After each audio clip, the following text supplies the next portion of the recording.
All right, welcome back to Missing Persons TV. I'm Brian Ladd with my co-host Deborah. Today is Tuesday, May 26, 2009, 10:10 p.m. Tonight we're going to be discussing three cases from early 2009. They are case number 639, Paige Birgfeld; 640, Stacey Lynn Poole; 641, Patricia Peterson. And then we'll be doing an update on two cases that we have open. They are case 754, Emanuel Guzman, and case number 751, Daniel Hauser. I have on the phone with me Deborah and Kevin. So how are you guys doing today, and how was your Memorial Day weekend? It's wonderful. Okay, glad to hear that, Kevin. Deborah, how was yours? Yesterday was Memorial Day. I know we didn't do a show, but we did a show with Gail. You do anything else yesterday, today? No. Life's been pretty boring, I guess. Okay. Well, we all went out. Nothing's. Go ahead. We went out. My wife had another one of those doctor checkups. Everything's fine. So we're expecting a baby boy in September, roughly around September 11th. So everything's good. Getting a lot of kids in one little car, and now we figured out that we, have a four-door car, and we can only put 3 car seats in there. So we're gonna figure out something there. We're gonna strap one of them to the roof, I think. You want to make sure you're gonna have a total of 5 seat belts, and you're gonna need 6 when the new baby comes. Correct? That's right. Yeah, It's time for a minivan. Samuel's, yeah, those aren't free though. Samuel sits on a booster seat now, so that's a little smaller than the car seats. But yeah, the baby's actually going to be has to be rear facing. That thing there takes up. Well, it doesn't take up any more room than the regular car seat, not other than the booster seat. But yeah, so we'll have to get some straps and just strap that baby to the roof. What do you think? Or you get a U-Haul trailer. Yeah, that's a good idea. One of those Tell him behind. Yeah, Samuel's only 7. He can't stay home alone, so we're gonna figure out something. Put him all in the back of the truck. Oh, can't do that either. I was gonna say that you could just put him in the truck. Well, there's plenty of room in the back, right? Mm-hmm. I remember as a kid, me and my sister, when my parents would take us out places, we'd always ride in the back of the truck. I thought it was great. And back then, we had a station wagon. I don't think we wore seat belts, and a lot of things have changed. But I liked riding in the back of the truck. It had a camper shell in the back. It was wonderful. Can't do that anymore. Shame. Well, I know I never wore a seatbelt when I was a kid. I started wearing a seatbelt when I started driver's ed.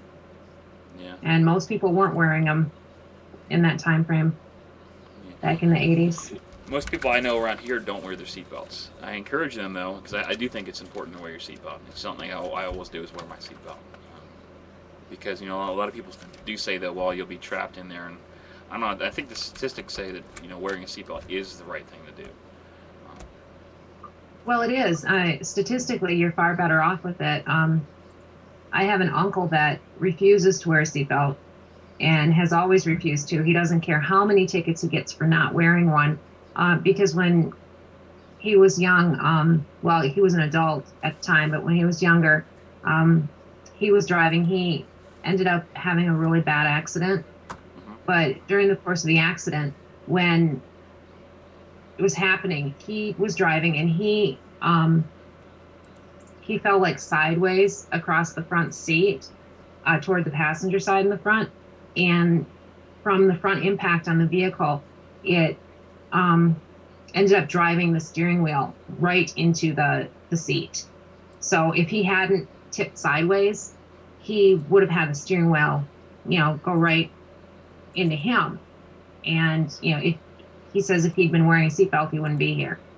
So for that reason, but the chances of that happening are that so may slim. be true, but I think statistically though it is proven that wearing that seatbelt will save you from going through the windshield. Even with the airbags, it's still a good idea, I think, to wear it. But yeah, you could be right though. It may have saved his life for not wearing it, but will that ever happen again? I guess you Right, have to weigh exactly. The chances of it happening that way are not all that high, actually. Personally, my thoughts on seatbelts is I don't think that anybody over the 18, as long as they're aware that seatbelt use is good, we shouldn't make it illegal, because you're not doing harm to anybody other than yourself. I don't know too many people that have gone through a windshield and killed somebody else because they weren't wearing their seatbelt. So I think it's an insurance thing, first of all, but I don't think anybody should be required to wear the seatbelt as long as they're over the age of 18. They know the decisions, and they're an adult, and that's up to them. And what do you think about that? I personally require them, and I require them for anyone that is riding. Well, in my car I do too, because I don't want to get the ticket, right? But I'm just saying in general, I don't think the government should tell us what we should wear a seatbelt or not. For anybody under 18, I think that they should. But and I think that, to me, that includes motorcycle helmets. As long you're not going to do any harm. If you're not going to do any harm to anybody else, then if you don't want to wear it and be foolish, go ahead. Same thing with helmets. Well, I don't need the government to have it be a law or anything, because I made it a rule. And when they're 16, the way the law is written, at the age of 16, if you're in a back seat and you're 16 or older, you don't have to wear one. Then it is a personal choice. Mm-hmm. So as my kids got older, from them and from friends and stuff, I got I noticed, oh, get your seatbelt on, and I'm told, well, I'm 16 now, I don't have to. Wrong. Yes, you do. You're in my vehicle. Put it on. Yeah. I don't want to hear that. What are your thoughts, Kevin? Is your law the same way? What's that? Is your law written the same way? I thought that everybody had to wear their seatbelts, no matter what age, where they sit in the vehicle. As long as I do know that if a vehicle's over a certain age, like before they had seatbelts, then that of course is optional. You have to put one in, but as far as I know here, that you have to wear a seatbelt. No ifs, ands, and buts. Kevin, what are your thoughts? Should the government make you wear a seatbelt? About a year or two ago, me and my son decided to go see a movie one Sunday, and I had to tell him a few times to put a seatbelt on. Every now and then, I've had to tell him to put a few times to put a seatbelt on. But that particular Sunday, we stopped at a red light, and an 87-year-old Jamaican lady rammed into the back of us. And apparently she was using her accelerator for her brake. And she was going to hit us again, but she veered off into the sidewalk and went into a cement pole instead. Mm-hmm. So, yeah, I nowadays, every time I jump in the vehicle, I have to tell him 2 or 3 times, to get his seatbelt on. But he's getting better at it. What about the government, though? You think the government should, make it mandatory that you wear your seatbelt?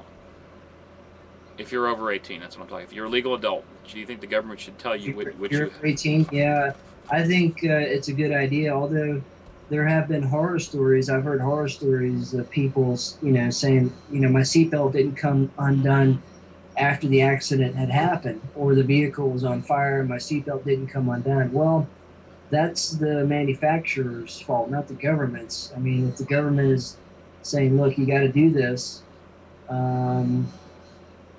I think for safety reasons, yes, I think people should have to wear their seatbelts. I guess it's kind of like riding a motorcycle. You can either put a brain bucket on, which is a helmet, or because that's all a helmet does. If you have a really bad accident in a motorcycle with a helmet on, it's just going to keep the brain together until they take the helmet off, and it's all going to fall out. Okay. Yeah, that does happen sometimes. I think wearing a helmet is definitely a necessity in a motorcycle, but once again, I think that it's not the government's right to tell an adult what they should and should not wear. That's just me, and I really think a lot of these laws do come from lobbyists and insurance companies. But that makes remember now the insurance companies are looking for their best interest, but in turn that means it is safer to do it. But I think that there's too much government interference, I think, in this. I think when it comes to children, of course, and with car seats, of course, and I think that the parents should be totally responsible for making sure that their kids are in car seats and in the proper car seats. I see it all the time here in West Virginia, the kids just jumping all around in the car, sitting on their laps, and nothing ever happens. Police drive right by them. I guess that's accepted, but no way, because you're taking responsibility for that kid's life, and you are 90% safer if that child is in a car seat, a proper car seat. Well, that's normally something that they double check when they have the checkpoints, and people can bring their their cars in and have, it checked to make sure that they have installed their car seat correctly. More than 90% of the time, they find that the car seats were not installed correctly according, to the manufacturer's instructions. And, parents thought they were, but, or people are not using the right kind of car seat. They're not using an infant one. They don't have it rear facing. They have little ones in the booster seats, when they're not supposed to be or whatever. But I know when we lived in North Carolina, I had my 3 kids in 3 different states. However, when I had my youngest, she's 16 now, in North Carolina, back in '93, the law there at the time, the way it was done, when you were in the hospital, when you had a baby, that baby came with a brand new car seat when you left. And it didn't matter if you had 10 kids, you were given 10 car seats. You could never use one that had been used before. You got a brand new one. And, the hospitals, they check to make sure that you've got them rear facing and they're in the center seat belt in the back and all those types of things. So North Carolina was doing, I think, pretty good thing by giving a good car seat, a proper one, and then making sure that it was installed in the correct place in your vehicle, installed correctly and everything when you brought that baby home. So I don't know, I don't know if other states do that or not. I don't know. I'm looking in the chat room. Galena says that seatbelts are not required in the back seat. So I haven't checked my laws here, but I always assumed that everybody had to wear seatbelts. So I don't know. But yeah, I think it's a great thing to check. Age too, I hear that. I think it would be nice that if the government could make, and some of these car seats are $100 or more, that the government could, at least say, hey, well, you can get a free car seat from us if you want all the fancy stuff on there, lights and little cup holders and all that. Then you pay for it. But if you're going to mandate something, you should also make it, available to everybody, because some people cannot afford them, and a lot of the car seats are older, are really not as safe as the ones are today. There's some car seats. If you can look on, you can go to the government recall site. We go to a lot. A lot of car seats have been recalled, and people don't even know, for various types of reasons. But you're right on that one. There's a lot of recalls on a lot of models, a lot of manufacturers. That's a sticky one. With infants, though, it's really, really important that you make sure that car seat is inserted properly. On all the car seats, there's a little diagram.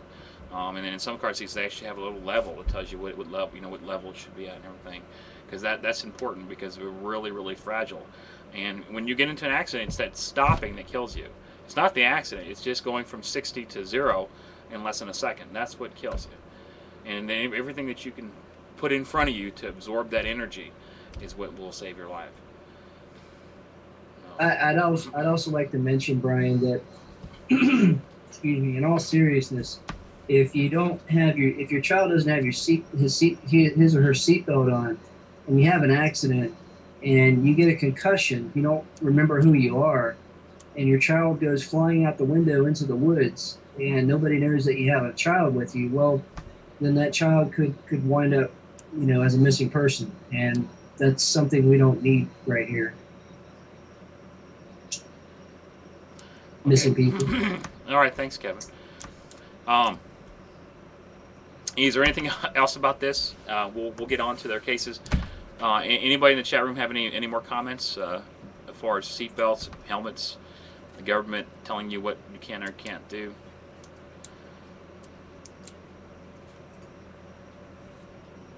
Well, I know there's a delay, and I really shouldn't ask questions because there's like a 20-second delay. So the people asking the questions, it takes a while. But I think we covered this area. I know we didn't supposed to talk, but I think it's a good point. Wear your seatbelt. I don't know what the rules are like in other countries. The UK, I bet you they gotta wear them. I know when I was stationed in Germany, I don't really remember if we wore seatbelt. I know I did, but I did take the international driving test, which I failed one time. I did pass, but I think it was mandatory back then. And I did drive on the Autobahn. And that's something to experience, especially if you don't. What's the universal word for stop? It's the octagon, isn't it? I believe so. I don't know. I used to have all the international signs. I know that a line like this means, I think, no entry. I don't know. I bet you if I looked at the signs, I could tell you what half of them are. But that's one thing I think is a little different in the United States. We have our own signs. We have our own street signs and stuff. The rest of the world has international signs. Somebody coming from over Europe to the United States looking at the stuff like, what? You know, we should be on the same thing. You know, we tried the metric system. I guess we couldn't hang with that. So there's a lot of things the United States does a little bit different. That I don't know. Or I guess that's good. I guess originality, or I don't know. What do you think, Deborah? You think we should go with the standard signs, international signs, or are we just going to confuse too many of us? Well, I would be confused if that happened. So I think we should just. Well, what do you think? Somebody coming from the UK or Spain or something over here? Well, I think when someone visits another country, it's their responsibility to be aware of the rules and regulations in that country. No different than when we're here in the United States. When we go on a vacation, the laws are different. I mean, look, when you go, we have different speed limits. You know, like where I live, the speed limit on the highway is 70. It's different in different states. Different states, you can turn right on red or you can't turn right on red. You know, seatbelt laws vary. So, you know, everything kind of varies, and it is your responsibility. I know that when we've traveled, I mean, we're in other states and we'll be like, okay, can you turn right on a red here? You know, and we're wondering as we're traveling around. So, you know, it's your responsibility to know. Don't do it. No different. Yeah, you know, so if someone wants to visit the United States, they need to know how to drive on our roads properly and safely. Yeah, but should we according conform to our regulations? Should we conform to the international standard of signs? No. I think we should, because if we're part of the worldwide, you know, we're connected to everybody in the world. Why should we be the only one that's doing something different? What do you think they were going to look at us like? Well, why is it, you know, why doesn't America change? Why do they have to be special? I mean, because the signs are, I mean, these signs are standard throughout the world, except for here. You know, why do we? I mean, if you even go to, you know, like 50 miles per hour, nobody even knows what a miles per hour is in most other countries. It's all kilometers, it's all meters. And, you know, I don't know. I think we should conform. Don't you remember back in the 80s when was it the 80s or we were all changing to the metric system? You have to learn this. We got to do it, right? And then it went away. I just remember the film they showed me in Driver's Ed. It's called Why Blood Flows Red on the Highway. Oh yes, red asphalt. It still sticks to me, you know. Yeah. Then they stopped showing those films to kids, so the kids aren't given a part of what, you know, the possible realities are, you know, concerning what happens when, you know, you have a 4-ton vehicle and you're driving at 70, 80 miles an hour or more. Yeah. Well, a majority of the accidents are from people under the age of 21, new drivers, and a lot of it's because of excessive speed and alcohol. Not to say that, you know, us grown-up adults don't do that, but, you know, statistically, a lot of major accidents happen like that. And there was something that stuck with me, and it was not from the from my driver's training, although it was done a lot differently than the driver's training my kids have received. It was from my father, and when I got my permit, first time I was going to drive, he told me, and this stuck with me to the point that I told my kids the same thing. His biggest thing was, you know, you are behind the wheel of a killer. And that phrase stuck with me. I told my kids the same thing, but you are, you know, although I guess you could translate it that, you know, it's not the car so much as it could be a person that's, you know, it's not really the car responsible, it's the person who's being irresponsible behind the wheel that would kill someone. But still, I mean, people don't take it seriously enough so much of the time. But I guess just, you know, when I was 15 years old, that made a really big statement to me. Yeah, and well, I guess it's kind of a shame they don't show that video anymore, because it does show you the facts, the realities, and so I think that's a good point, Kevin. You know, I think they maybe need to show that. As far as I know, they don't show that anymore. Really, I mean, you know, hey, you're driving a vehicle, you're learning how to drive. You should be open to more awareness to what could and could not happen. And the more aware you are, the less ignorant you are, and the less chances of you being in an accident. Right. Or being stupid. Mm-hmm. And it really only takes one mistake. You know, Sure. one mistake and you kill your life, and you kill the life. You could kill the Well, lives of others. So. 4-ton vehicle, man. Doing 60 miles an hour or whatever. I mean, my God, people, and these people that drive bumper to bumper, at 70 and 80 miles an hour, they have no idea what could really happen to them and their families while they're doing that crap. Mm-hmm. It just doesn't. I can't comprehend, why people do that. I don't understand.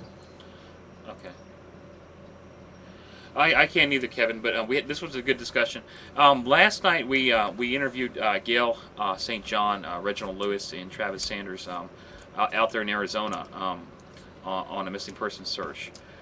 Deborah, if you want, I haven't got a hold of Gail. We can call her right now, since everybody wants to know what's going on, and see if we can get a hold of her if you want before we start this. Think it's a good idea? Well, I think it'd be a great idea. Everyone is anxious for whatever updates. Okay. I have not talked to her today. She does not know I'm calling, so I don't know if I'm going to get hold of her or not. But if she does, I'll tell her that we're on the air and see if she wants to say anything. Yeah, So, we also heard I'm from calling right now. Marilyn Okay. last night, too. She was also on the broadcast, and Marilyn is Jenica Bierstein's mom. Jenica has been missing since January 3rd of this year, missing in Mesa, Arizona. Okay. And sadly, her case is not getting a lot of attention, not getting much attention from law enforcement either. They kind of feel that no body, no case. So sadly, if something has happened to Jenica, they're not taking it seriously enough. So I don't know. I would kind of think that as long as someone could hide someone, if they did something horrible to someone, if they killed someone, as long as they hid them well, they'll never get caught with that kind of philosophy. That's a little disturbing. But the other thing is there has not been media attention for her case. There is posted in Brian's forum at missingpersonforum.com in Jenica Bierstein's case file. There is a section there for helping by contacting the media. There's contact links for national and for Arizona media. If anyone is willing to help, a great thing to do would be to email asking them to give her some coverage. You can also find those same links in Gail's forum that you'll find on her website, which is psychicgailstjohn.com.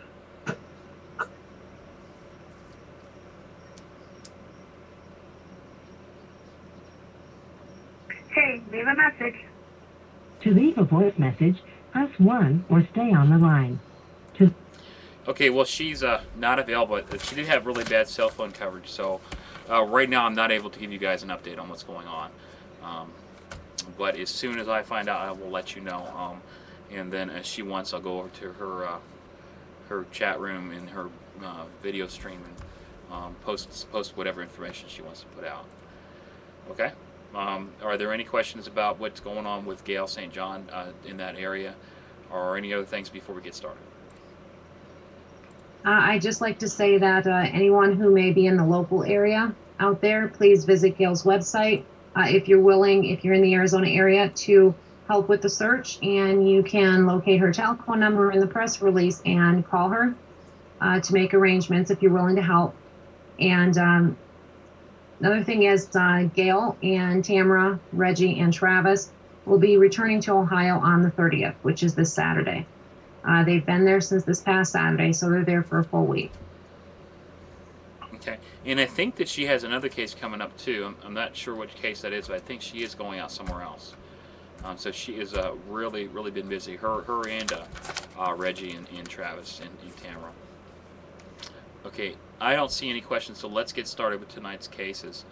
Our first case tonight is case 6751. Daniel Hauser. Let me put his picture up right here.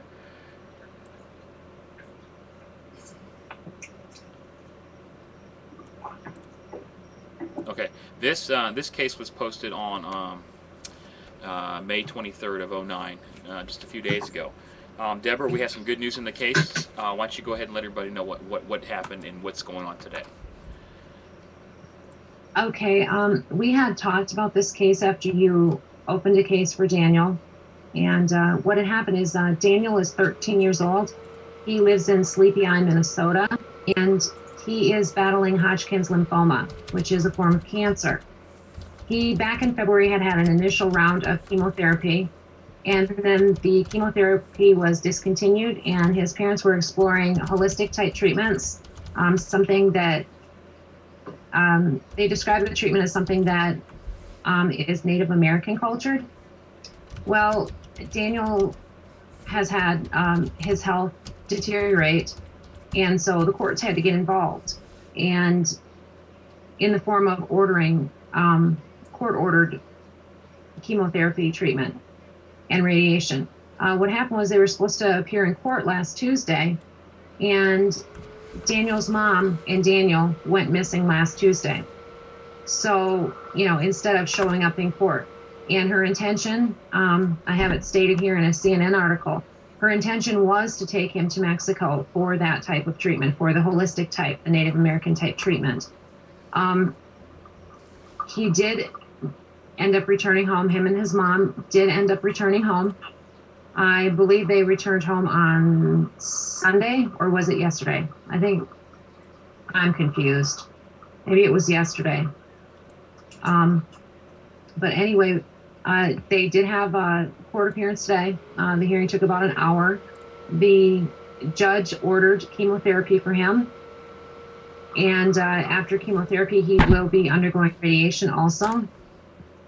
The pediatric oncologist gave the dimensions of his tumor, and it has grown quite a bit. They knew the tumor had grown.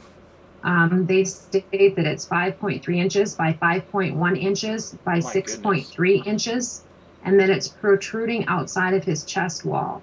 Okay. And that there is more compression of his airway,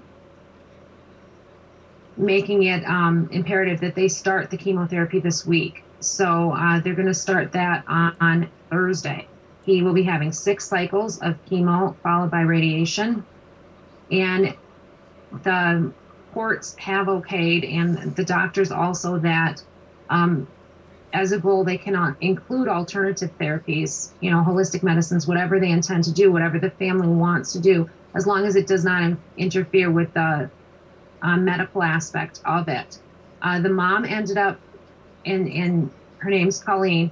Colleen and Daniel ended up going back. There are no charges filed. So that's a very good outcome. The courts have also ruled that Daniel may live with his parents. And they have stated that they will be cooperative, with the court order and with the treatments that have been ordered. So it's wonderful that Daniel is home. He is allowed to be with his family, remain living with his family after all this, and that his chemotherapy is starting in 2 days.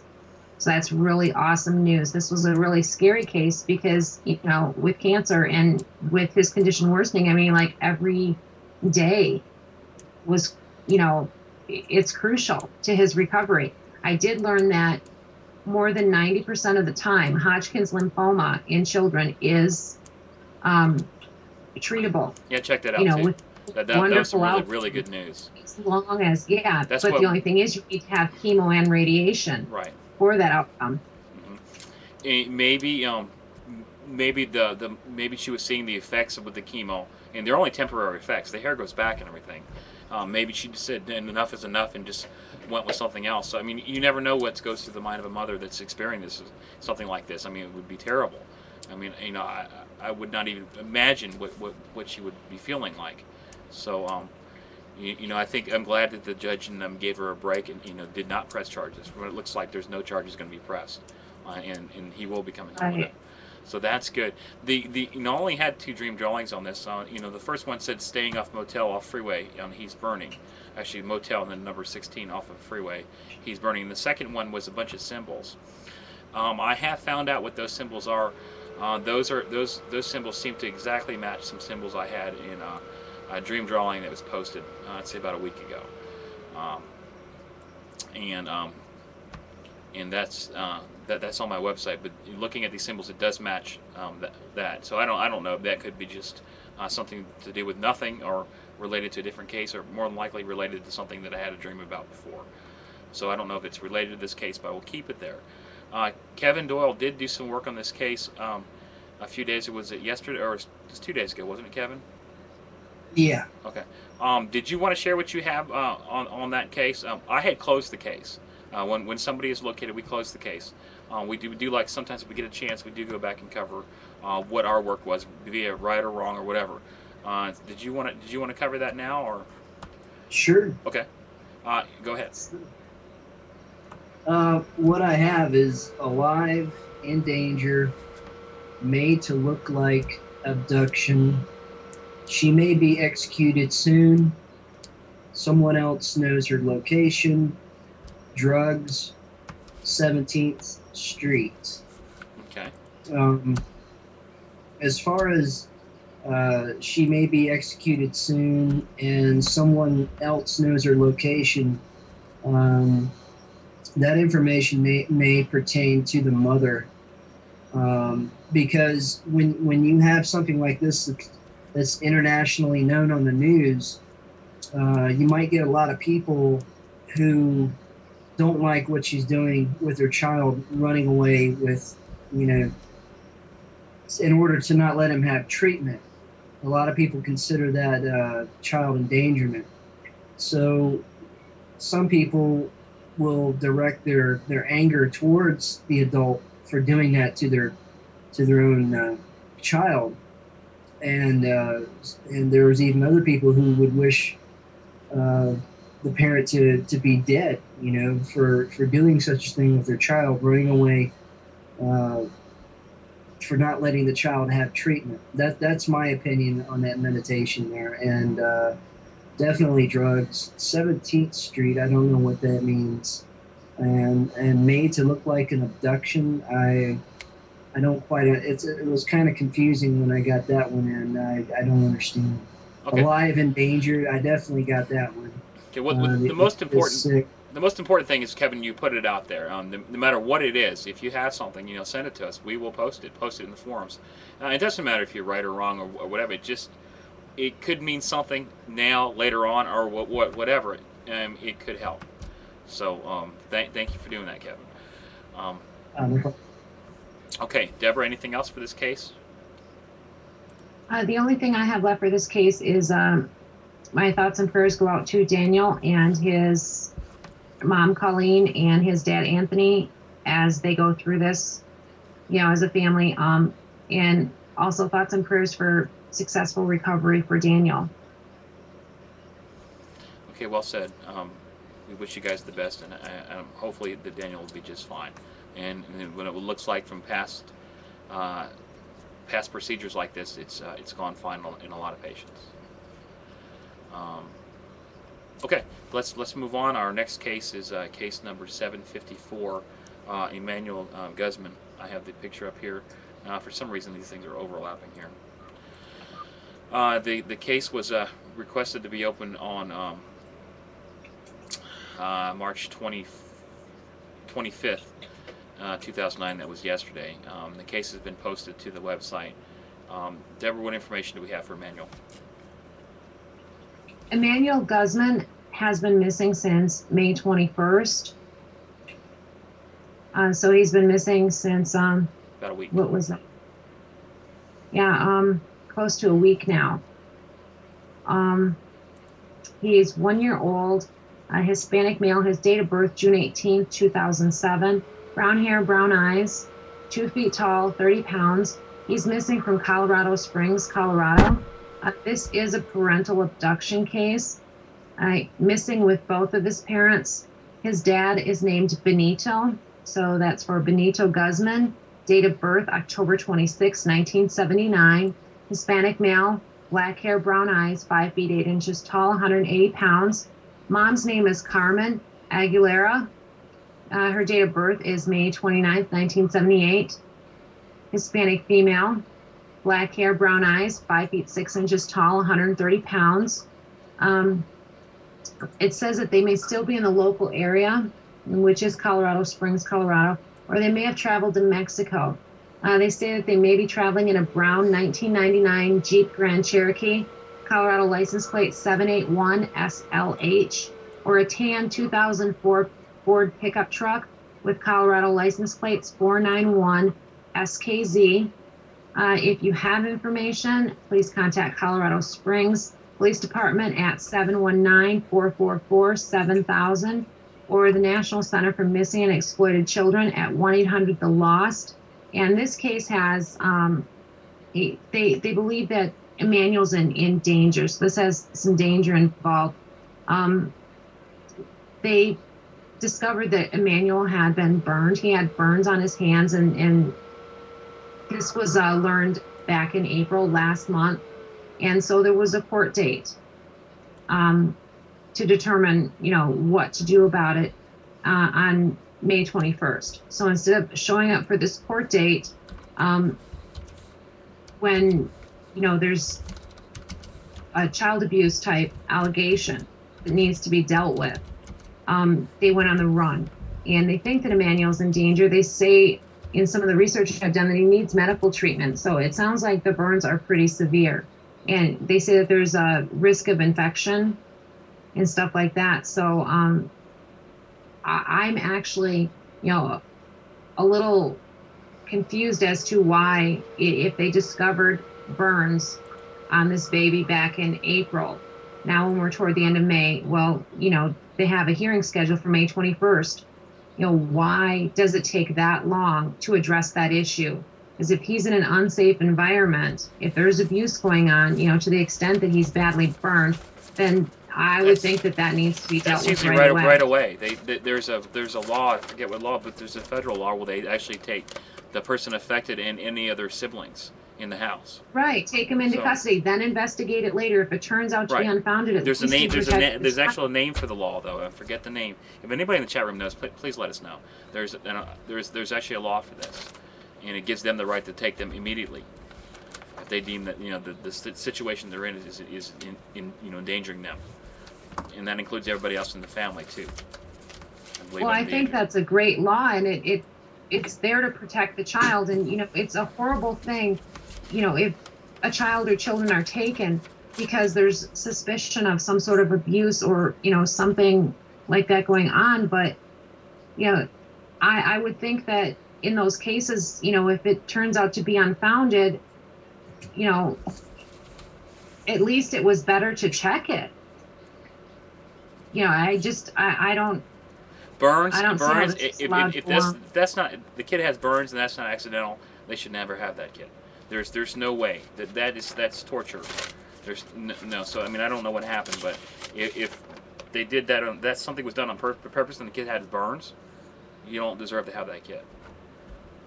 Apparently he still needs to have treatment too for his burn, so they had to have been pretty. I don't understand how the parents are not in jail right now. So he needs to be located for the, to have his medical treatment. We certainly don't want infection and further problems on that. So, is there a website up? Did anybody make one?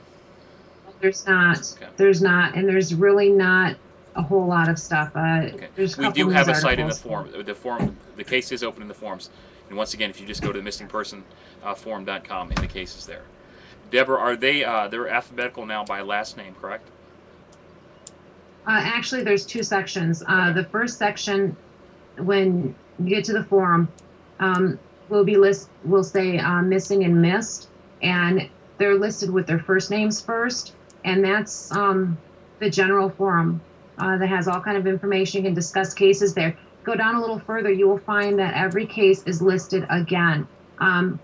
That section is Brian's case files, and that is where all of Brian's dream drawings and work for the cases that he has done will be posted, and then comments for those dream drawings and questions and things like that, and trying to those are last name first, though, right? Pieces together can be listed in that section. Then that makes it easier. People don't have to hit the link to try to view your dream drawing and casework. So it's actually a couple different places, and that's been done to make it easier for people and to make it more efficient as far as people submitting their information. They can put them right there by the dream drawings in that other file too. and try to work it that way. Okay, that's great. Yeah, the second half is last name first, correct? Yeah. Right, last okay. name first. Okay. Okay. Thanks, Deborah. Are you done? Yes, go ahead. Okay. There's three dream drawings. The first one's a drawing of a male. He's got a really long eyebrow. I guess some people call that a unibrow. Looks like a male, maybe in his 20s. Wearing a black T-shirt. The comments on the bottom say, black T-shirt with S on it. Trailer park alongside shopping center. I believe that's probably where he's at right now. The next dream drawing says, he's seen him and will call. And then there's a drawing of a mailbox. There's no numbers on that page. Next dream drawing says 5 days and the number 81147. And then I wrote, it's possible that Emanuel will be seen by a postal worker and could be home in 5 days. I think the second dream drawing where it says he sees him is the mail carrier or something like that. A mail carrier sees him and reports him to the police. And then it says 5 days, so if you want to take this on the 24th or 25th, that would put it on the 30th, right? May 30th or 31st. Possibly he'll be home, hopefully. That's what I know on it. And that's all I have right now. Kevin, you've done some work in this case too. Do you want to let people know what you got? And I have also posted your work, Kevin, to the case file. Okay. Thank you. All I have is alive with someone, illegal drugs, alias Jack, and that's all I could get out of that one. Okay. So it's possible this guy that I drew, his name might be he might be going by the name Jack. Yeah. He could be selling drugs or using drugs or something like that. Go ahead. Drugs are definitely involved. Okay. I think. Okay. And the alias Jack does mean something. Most likely, it's being used to help, not to gain too much attention, maybe. According to whatever he's involved with. Okay. All right. Thanks, Kevin. Deborah, anything else? No, I don't have anything else for Emanuel's case. Okay. All right, our next case from 2009, I believe it's January 2009, is Paige Birgfeld. The case was opened on January 5th of 2009. Deborah, what information do we have for Paige?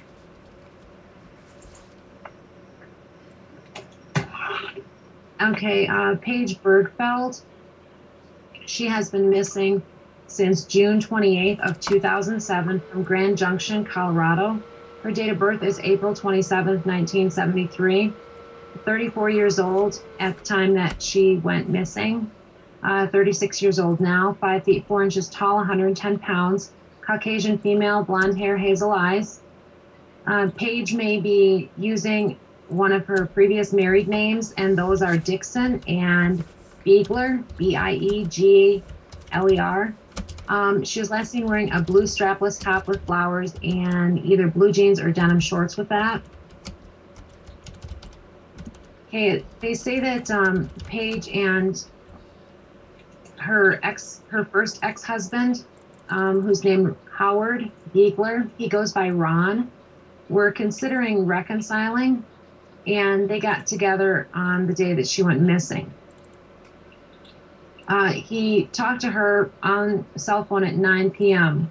She was on her way to her house at that time, and she was driving through the suburbs on her way back. Once again, she's from Grand Junction, Colorado. And they didn't see her again after that. On June 30th, 2 days later, she was reported missing. On July 1st, that evening, they located her red 2005 Ford Focus. And when they found it, it was on fire at the time in the parking lot of Walker Products, SMS. And that's a auto parts factory, which is about 3 miles from her home. Firefighters put out the fire and discovered that it was actually arson, and it was set on the interior passenger side. Law enforcement was unable to find any clues as to what happened to Paige. Volunteers did search quite a bit for her. Over the course of a few days after finding the vehicle, the volunteer searchers found over 24 items that belonged to Paige, scattered along State Highway number 50 in the median south of Grand Junction. Some of the items included, for example, her checkbook, a series of checks, and a movie rental card. Paige is a graduate of the University of Florida. She studied nursing there. She's been married twice and has 3 young children by her second husband. His name is Robert Dixon. They say that her relationship with Robert Dixon was pretty rocky and that she was also afraid of him. In 2006, he was charged with assault for allegedly hitting and shoving Paige during an argument. He did end up pleading guilty to a reduced charge of harassment, and he did receive anger management counseling, and they got divorced, right after that. She had custody of their 3 children, and after the divorce, she hired a live-in nanny to help her take care of them. Robert Dixon, her second husband, has cooperated with police, and he is not considered a suspect. And the reason he's not is because he was at home in Philadelphia, Pennsylvania when she went missing. Their 3 children are now living with him, and they also did rule out the first husband as a suspect. When she went missing, Paige was living in the 2500 block of Oleaster, Oleaster Court, on the outskirts of Grand Junction, in a home worth nearly $1 million. She told everyone that she was supporting herself by working multiple jobs. She said that she was selling baby products and food and kitchen products, and she did own an acupuncture business and a children's dance school. After she went missing, the investigators discovered that Paige did not have an acupuncturist license. Most of her income was actually coming from a secret career as an escort. She went by the name Carrie, and Paige advertised her services on the internet. She did keep a list of clients. None of her family knew about her being an escort, and they were quite shocked, even though she had previously worked as a stripper. There was tens of thousands of dollars of cash left behind at her home, which they believe, was income from the escort business. And they say that the family believes that she was working as an escort because she needed to have a large income. Her house payments were $6,000 a month. The authorities think that Paige's career choice of being an escort could have had something to do with her going missing. There's one of her clients named Lester Ralph Jones, who works across the street from where they found her car on fire at, and he lives about 12 miles from her home. He has a criminal record for assault and kidnapping, and that connects to an incident he had with his former wife. And he was considered to be the only suspect in Paige's case, and his home was searched 2 times. He was never charged. Authorities do suspect foul play in Paige's case. They describe her as being a dedicated mom who would not have ever abandoned her children. And they can't find any evidence that suggests that she would go missing on her own. So with circumstances and lack of evidence, they're leaning toward foul play on this one. If you have any information regarding Paige Birgfeld, please contact the Mesa County Sheriff's Office at 970-244-3500. And what do you have for this case, Brian? Thanks, Deborah. Actually, I've got a lot. I won't be able to cover a lot of this stuff. It's all posted on the case file. I'll go over. There's 5 dream drawings, and I do have a location. I'm not exactly sure if it's been looked into or not. Anyways, the dream drawings from January 5th of 2009 state auto garage under table pay. I'm assuming that's paying somebody without paying taxes. Does not have license. Did not start fire. She did. Make them call again. No household waste. And then there's a drawing of could be a single little house or a box or something like that. No, it's a dumpster. It says no household waste, so I'd imagine this could be, like I said, a dumpster. That's what it looks like. Second dream drawing says she is in his backyard. Look again. It was planned by John C. The word runs, R-U-N-S. Number 44. Go to N-O Ramady, R-M-A-N-D-Y. I'm sure that's spelled wrong. Or it could be room. I just said Ramady. Brothers, 3 men, 19, 27, and 35. Assuming those are the ages of these 3 men or brothers. Next one says, she will be found, Brian, before it happens the 3rd time. And then there's orchard or something like that. I think that is an orchard, but it's pretty poorly drawn. The last dream drawing says cold red toolbox, and that looks like a knife there, and there's a red toolbox. And then there's some information, Deborah, I believe that you said to post, which I did. This is a suspect, correct? Yes. Okay, and then that's posted on there. But from what I'm getting from this is it does say she's in his backyard. Look again. It was planned. So has the suspect's backyard been checked? Probably don't know. All I was able to find out is that they did search his home twice. Okay. So whether that includes the backyard, I don't know. Okay. Well, what I've got's posted. It's case number 639. It's up there. It's public. If anybody can use anything that I have posted, please do it. That's all I have on this case, unless you do, Deborah. No, I don't have anything else for Paige. Okay, let's move on to the second case. This is case number 640. Once again, these graphics are overlaying here. Case number 640, Stacey Lynn Poole. The case was opened on January 5th, 2009. What information do we have for Paige, Deborah? Stacey Lynn Poole, and Stacey is spelled with an EY on the end, and then her middle name Lynn has one at. Whoa, okay. I'm sorry, Deborah.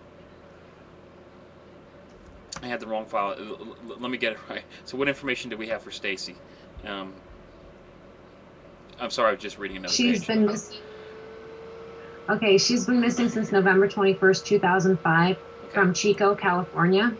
Her date of birth is October 24th of 1957. So she was 48 when she went missing. She would be 51 years old now. 5 feet 3 inches tall, 130 pounds, Caucasian female, brown hair, brown eyes. Last seen wearing a purple knit skirt and a brown fur jacket. They say that she was depressed at the time that she went missing. She was last seen near a Winco supermarket in Chico, California. She was driving a car at the time and had a friend with her as a passenger. They say that she began driving erratically and she was involved in a road rage incident.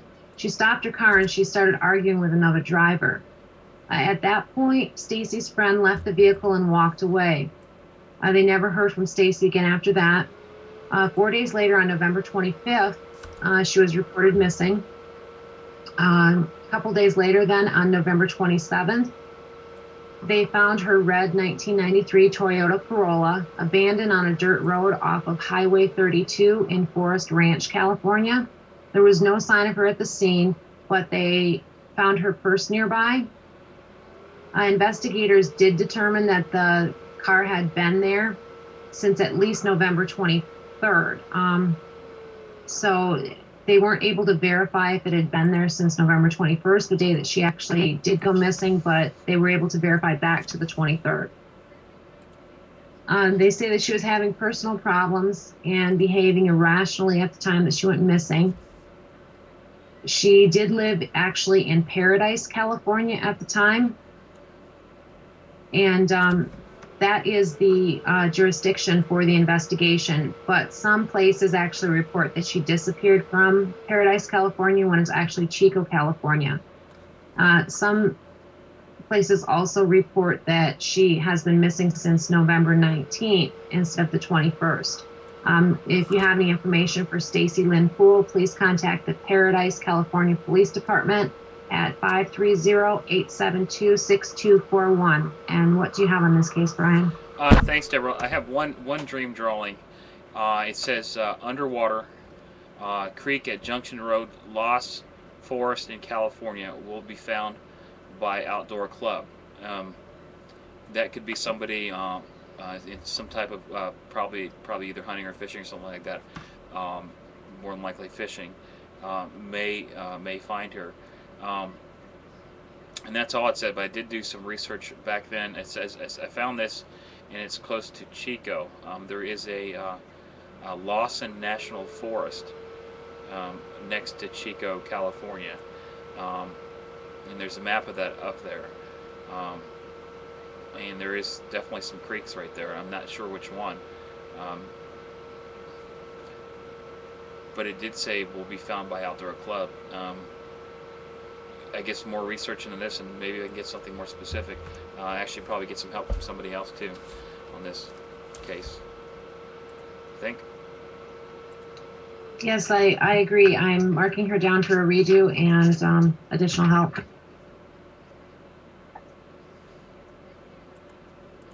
Okay. Thanks, Deborah. We're going to go move on to our final case. I apologize. I'm looking at different information here too. So when I go to the next case, I'm still looking at something else. I'm just reading, and I shouldn't really do that. I should be paying full attention to the case. So let's close this one here and go to case 641, which is our final case for tonight. This is Patricia Peterson. Case was opened January 7th, 2009. From this point out, actually, it started a couple days ago. I do not have the case information as far as who requested it and by and all that stuff. That's actually a thumbnail version. I'm not seeing that. I'm just seeing a little thumbnail. So I cannot tell you guys that anymore. But it has always been posted to the case file. If you're in the case, you can actually click on that thumbnail and open it up, and it will show you who requested it and what Deborah said to and from them. That's actually the piece of paper that I use, that I actually fold, put under the pillow for each case. I do that. That's on the top. Just want to let you guys know that. So, Deborah, what information do we have for Patricia? It was actually Patty's mom that requested the case be opened. Okay. Her full name is Patricia Leanne Peterson. She does go by Patty. She's been missing since November 4th of 2006 from Tulsa, Oklahoma. Mm-hmm. Her date of birth, March 25th, 1982.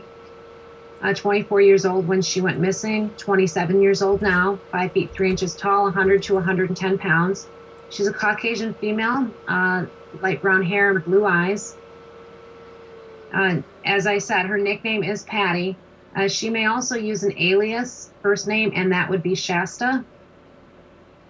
She does have a scar on her left hand from surgery and a large mole on the back of her head, which is visible through short hair.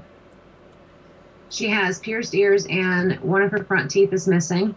Last seen wearing a t-shirt and jeans.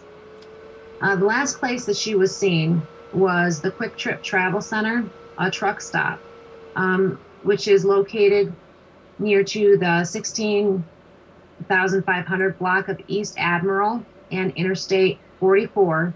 And that would be exit number Interstate 44 area. And that, once again, is in Tulsa, Oklahoma. There was a witness that stated that she got into a truck that was being driven by a woman. The woman's name is Tatina. She goes by Tina, last name Marsh. Surveillance cameras at that truck stop did record her getting into Marsh's truck. And that truck is owned by Charlie Transportation. They believe to have another sighting of Patty, and that would be at a Petro truck stop on Interstate number 40, exit 79 at Horizon Boulevard in Milan, New Mexico. They say that she was with Tina Marsh and another adult female at that sighting. At the time that she went missing, she was on her way home to her home, which is in Phoenix, Arizona. The authorities consider Patty missing under suspicious circumstances, and they do suspect foul play for her. She does have 2 young children. If you have any information about Patty Peterson, please contact the Tulsa, Oklahoma Police Department at 918-596-2677. And what do you have on this case, Brian? Deborah, I think that she's safe and possibly in Houston, Texas, in this trailer that's it's actually a unique type of trailer. It looks like one of the trailers that they use for like construction sites or something. It's not really made for the looks. It's made for the necessity of it, or some type of military trailer. I've seen these before. The first one says 202 Houston, Texas. Second dream drawing says boyfriend works at bar and auto garage, both in Houston, Texas. Firing range, shooting 9M, which would probably be 9mm. And the third drawing is of a man that possibly could be the person that she is with. He's got glasses on, shoulder length hair, looks like, and probably dark hair, in some type of hat, looks like that. You guys can see what I'm talking about on case 641. And the comments were no feeling of death, and I think that Patricia is living in Houston, Texas. So some of these things maybe coming together might help, but I know just a trailer, a drawing of this guy here, I don't really have a specific address other than Houston, Texas. Anything else, Deborah? No, I don't have any more for Okay. Patty's case. I kind of briefly covered this. I think that she's safe, and hopefully she is. So that said, we're done with our show, unless we want to talk about anything else. Kevin, well, one Kevin, more you still with us? thing, that would be Aji. Oh, yeah, I was going to get to him. Kevin, you with us? Yes. Okay. Definitely. Thanks. Keep your seatbelt on. Okay. And try alternative methods for treatment and anything that ails you. Okay. Well said. This is Aji Desir. Deborah, it's your turn tonight. Okay, Aji Desir has been missing since January 10th of this year. He's missing from Immokalee, Florida. And Immokalee, Florida is Farm Workers Village. Aji is 6 years old, but he has a developmental disability and functions at approximately age 2. Aji does not speak very much. He only can speak a couple words, although he understands quite a bit when spoken to. The language that he understands would be Haitian Creole. This case is one that Gail St. John has been out searching for. She made a trip in April to the Immokalee area to search for Aji. Little Aji has not been getting the kind of attention that we'd like to see him and all missing persons get. If you'd like to help with Aji, share his photo, hang posters of him wherever you live. You can read more about Aji at findaji.com. That is not just his website, but also online forum. So you can learn more about him there. You can download a poster, for printing him off. And you can also do something else that would be really helpful, and that would be to email the media and let them know that Aji is still missing. Sadly, they haven't given him much attention.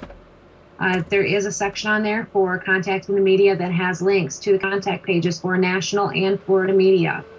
And thank you to everyone who has done that, and to those that have been following Aji's case and trying to bring the little guy home. And go ahead, Brian. Thanks, Deborah. I want to thank you guys in the chat room too. Thank you for coming in. We appreciate it. We like your questions. We try to answer whatever questions you may have, but we appreciate you actually being here. I know that we're never on time, but we do appreciate that. You showing up, not being on time. Thank you, Deborah. Thank you. What's your name, Kevin? Thank you for coming on the show tonight. No problem, Brian. Thank you. You're welcome. We'll see you guys tomorrow around 9 o'clock. Bye-bye.